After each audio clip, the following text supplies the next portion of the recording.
Un modèle d'intelligence artificielle, c'est un moteur. Sans lui, rien ne bouge.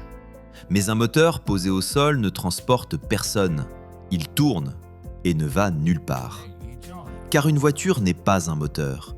C'est un moteur plus une direction, des freins, une transmission, sans système réglés les uns sur les autres.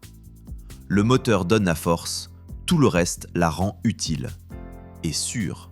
Ce tout le reste en intelligence artificielle porte un nom, le harnais. Et aujourd'hui, les moteurs se valent presque tous. La différence ne se joue plus dans le moteur, elle se joue dans ce qui l'entoure. Voici comment il est fait. D'abord, ce n'est pas un cerveau unique, c'est une maison. Un chef qui ne fait pas le travail lui-même, mais qui sait à quelle main le confier. Des spécialistes, l'un tient des livres, l'un la paie, l'un le courrier. Et un établi partagé, où chacun laisse au suivant une note, un fil tendu, pour ne jamais refaire ce qui est déjà fait. Autour d'eux, les instruments, des dizaines. Lire un compte, passer une écriture, rapprocher une banque, produire un rapport. Mais jamais tous à la fois. De 1000 possibles, on descend. Le bon spécialiste, la bonne méthode, le bon outil, jusqu'au seul geste juste. Et ce geste n'est pas improvisé, il suit un patron.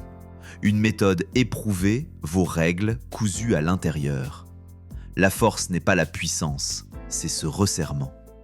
Et comme un bon artisan, elle a deux mémoires. Une mémoire vive, pour l'instant présent, le chiffre à reporter à l'étape d'après, l'endroit où elle a posé une pièce, des détails qu'elle tient le temps du geste, puis laisse filer. Comme nous, incapables de dire, une heure plus tard, quel était le 5e nombre que nous avons additionné. Car tout retenir, ce serait se noyer. Alors elle compresse. De 100 petites tâches, elle ne garde que ce qui sert le but. Elle oublie les échafaudages, elle garde le fil.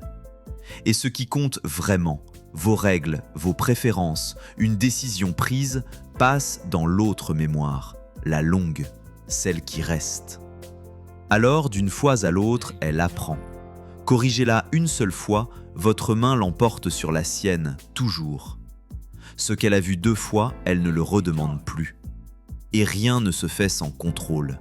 Elle sent quand elle tourne en rond et s'arrête. Elle écarte le point qui ne tient pas. Sur ce qui engage, un paiement, une paie, elle ne tranche jamais seule. Elle vous présente la pièce. Et pendant tout ce temps, elle se regarde travailler.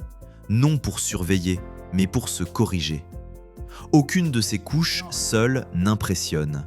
C'est leur superposition qui fait la solidité. Comme un vêtement taillé, jamais le fil seul.